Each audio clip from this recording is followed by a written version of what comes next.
Minsan lang po mga minamahal, sa pagkataong ito, ihanda po natin at sa mga sarili ating pakinig, mga minamahal ating puso sa pakinig ng salita ng Diyos. At minahan ko pang lahat tumayo upang magbigay galang sa Ebanghelyo ng Kaligtasan dahil po sa hapon ito sa magitan pong ating beloved ordained preacher, Kuya Raf Blanco. Amen. Praise the Lord. Amen. Praise the Lord. Purihin ang ating malaping. God bless you, my beloved preacher, beloved Lloyd Plaza. Amen. Praise the Lord. Tayo pong manamahal ay magkaisang dumalangin. Dakila po naming Diyos, mga banal. Sa pangalan ni Jesus, dakila naming Ama sa langit, narito kami sa iyong banal na paanan, nagpupuri, nagpapasalamat sa iyo, malapay noon, sa bungang panalangin po, kagalang-galang mga pastor, and time prophet, sa bawat yugto na balagawain, lubos mang pinagpala, nilagisan, yung pagkilos sa aming kalagitnaan, damang-dama po namin na matamis sa presensya, malapay noon, at sa aming pagkikinig ng masalita, ako po wala at sa ganakin, wala po kung magagawa, malapay ikaw, siya mangusap sa lahat ng amin na mahal, kapatiran, maging sa mabaguan, alisin mo, manilangan, at mahadlang, and bind the power of darkness, demons of unbelief and doubts, cast out in Jesus' name. Hallelujah, hallelujah, amen, and amen. Praise the Lord, hallelujah. Purihin ang ating malapay noon at unang tingin sa lahat mga minamahal, tayo po muli ay nagpaabot ng pinamataas sa pagpupuri, pagluwalhati, pagdadakila sa nag-isang Diyos sa buhay, ang ating pinakamamahal na Panginoon Jesus, na siya po ang hari ng mga hari at Panginoon ng mga Panginoon at dakilang nabigha ng lahat ng bagay, na siya po ang nagbigay at nag-alay ng kaisa-isang buhay sa krus ng Kalbaryo upang tayo po ay tubusin sa ating mga kasalanan at magmana ng buhay na walang hanggan. Thank you so much, our loving God, our dearest Jesus, and we give the all honor to our beloved and honorable pastor, beloved and son pastor, beloved Mama dear, praise the Lord in heaven. We always treasure the blessed preachings, teachings, extreme sacrifices of our beloved and parents in the Lord na nagbunga sa ating buhay ng totoong mga pagpapalang spiritual, physical, material, mga bagay. Praise the Lord. We give honor to all the beloved children of our beloved and parents in the Lord. Maganda hapon po. We love you so much. Our loving God bless you more and more. Hallelujah. Sa lahat ng ating minamahal mga kapatiran, mula po rito sa ating Central Church, sa buong Pilipinas at sa buong mundo. Praise the Lord. Lahat mo magsabing, praise the Lord. Amen. Hallelujah. Purihin ang ating mahal na Panginoon, maminamahal. Praise the Lord. Na tayo po ay simula na tayo makakilala sa ating mahal na Panginoon. Maminamahal, tayo po ay enlisted na kaagad sa Army of the Living God, the Church, mga minamahal. At tayo po ay automatically ay patuloy na nakikipagbaka bilang mga sundalo ng hukbo ng ating mahal na Panginoong Diyos sa buhay. Amin na mahal. We are always fighting battles, amin na mahal. Tayo po ay kasalukuyan at hanggang sa magbabalik ng ating mahal na Panginoon, mayroon po tayong kinakalaban, ang kaaway ng ating mahal na Panginoon. We are in the battlefield. Sa ayaw mo sa gusto, amin na mahal, sundalo ka na ni Kristo. Palakpakan po natin ang ating mahal na Panginoon. Amin na mahal. Kaya nga po, ang ating Victorious Talipaw Peace Mission, amin na mahal, hindi lang po ang ating kagalang-galang mahal pastor at 12 prayer warriors ang nakipagbaka ng mga panahon na yan, amin na mahal. It was a great battle for the church. Bawat isa sa atin, amen, ay nakikipagbaka ng mga panahon na yan. The greatest battle, mga minamahal, na ginanap sa ating banal na iglesia. At araw-araw, bawat isa sa atin, mayroon po tayong kinakaharap ng mga digmaan. Battle, mga minamahal. At tayo po ay simula ng na-enlisted na, naging kabilang sa hukbo.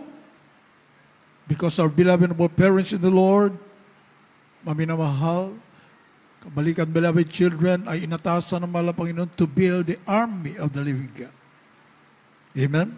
The church of the living God is the army of the living God. Ito po, mga minamahal, ay upang pagtagumpayan ang kaaway. Palakpakan po natin ang ating mahal na Panginoon. Palaging pagtatagumpay. Mga minamahal. At hindi po tayo titigil sa ating pakikipagbaka, bagkus, amin na mahal, patindi ng patindi ang ating pakibagbaka. Kaya nga po, mga minamahal, sa ating pakibagbaka, ito po'y harapin po natin na may kagalakan. Palapakan po natin ang ating mahal na Panginoon. Hindi may takot, hindi may pag-aalinlangan, amin na mahal, bagkus buong tapang na ating harapin ng may kagalakan. Basahin muna natin mga minamahal, Philippians chapter 4, verse 4. Then isunod po natin sa Thessalonians chapter 5, verse 16 up to 18. First book Praise of the Lord. Thessalonians, chapter 4, verse 4. Rejoice in the Lord always. And again I say, rejoice. The first book of Thessalonians, chapter 5, from 16 up to 18. Rejoice evermore. Pray without ceasing. In everything, give thanks, for this is the will of God in Christ Jesus concerning you. Praise the Lord. God bless you po sa Tagalog kindly. Filipos Kapitulo 4, versikulo 4. Mga galak kayong lagi sa Panginoon. Muli kong sasabihin, mga galak kayo. Right? Amen. Hallelujah. Dito po sa Aklat ng Unang Tesalonika, Kapitulo 5, ang talatay 16 hanggang 18. Mga gala kayong lagi, magsipanalangin kayong walang patid.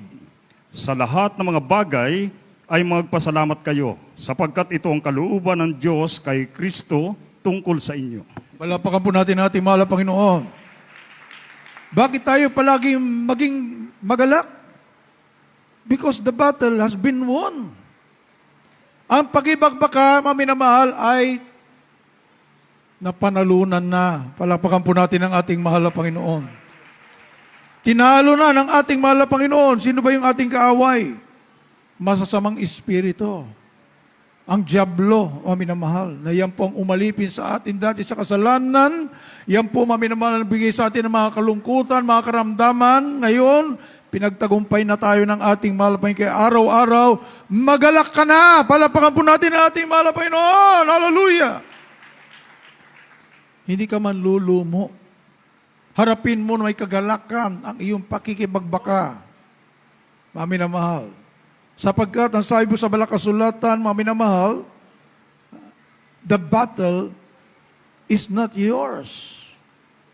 Bagkus, ang pagibagbaka, ito po ay sa ating mahal na Panginoon. 2 Chronicles chapter 20, verse 15 and 17. Mga minamahal, napakadali pala, ano? Kung ikay sumasampalataya, kapag ilagak mo ang iyong tiwala sa ating dakilang Diyos, at naroon ang struggle, mga minamahal. How do you surrender, mga minamahal, para mailagak mo ang iyong tiwala sa ating mahal na Panginoon? Sapat na rin din yung kaaway, umaaligid. Pinag-aalinlangan ka. Mga minamahal, basahin muna natin dito sa 2 Chronicles chapter 20, 15, and 17.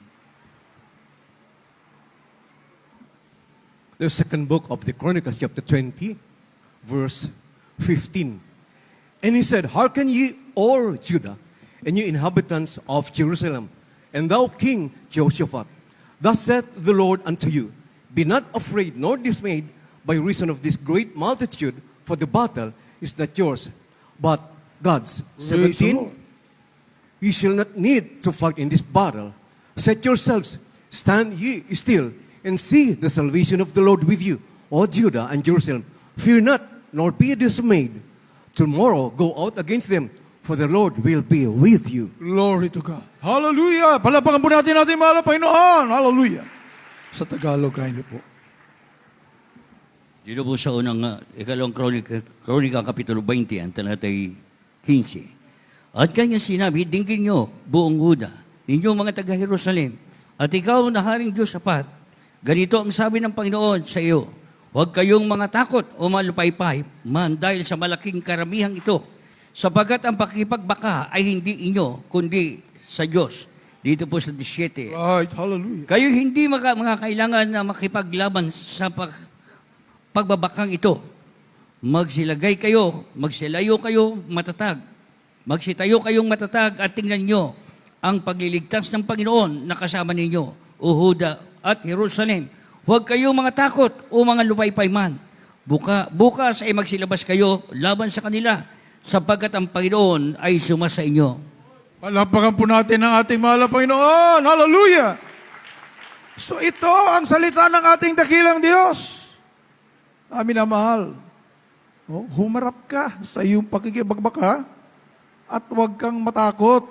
Tumayo ka na may katatagan. Palapakan po natin ang ating mahal na Panginoon. Mayroon kang confidence. Amen. May lakas. Amin na mahal, sapagkat hindi pala ikaw ang makikipaglaban. Sabi nga ng ating mahal na Panginoon, you need not fight this battle. It's not yours. Hindi iyong, kaya mga maminamahal, kapag mayroon tayong mga problema, minsan yung jablo, maminamahal, ay umaaligid at pinanghihinaan na tayo ng loob. Amen? Nag-worry na. Ano kaya mangyayari bukas? Ano mangyayari itong aking kinakaharap na matinding problemang to? Amin naman. Nalimutan na ang salita ng Diyos. Amen? Harapin mo ang digmaan, ang iyong pakikibagbaka na may katatagan. Amen? Anong ginawa ng mga Israelita noong mga panahon na yan, maminamahal? Oh? 3 bansa, ay imposibleng mananalo ka dyan. Di ba, minamahal? 3 bansa, mas malalakas ang kanilang mga sandata, mas marami pa. O, talagang imposible. Amin na mahal. Ang laking problema. Nangingignat sila sa takot. So, balit ang sabi ng propeta, harapin niyo sila. The battle is not yours. Amin na mahal. Anong ginawa? Magpuri. Palapakan po natin ang ating mahal na Panginoon. Hallelujah! Magpuri kayo sa kagandahan ng kabanalan. Nag-alay pa ng ayuno. Amin na mahal. Hindi sinabing magtago kayo. Hindi kayo sinabing manlumo kayo. Ha? Sapagkat imposible na. Amin na mahal, mula sa hari, inutusan ng ating mahal na Panginoon. Hanggang sa lahat, amin na mahal, ng manampalataya, harapin niyo sila. Mga sundalo ng ating mahal na Panginoon na may katatagan, may pasasalamat, may kagalakan. Palapakan po natin ang ating mahal na Panginoon. Hallelujah! Hallelujah! Yan po ang ginawa ng ating kagalang-galang mahal pastor nung umakyat ng Talipaw Sulu. Napakapayapa. Hinatid po, maminamahal, ang ating kagalang-galang na San Pastor. Beloved children, ilan po mga preachers, maminamahal doon sa airport. Napakapayapa ng ating kagalang-galang na wala pastor. Nakabukas ang Biblia, nagbabasa ng Biblia, habang mahinang-mahina ang katawan dahil paulit-ulit na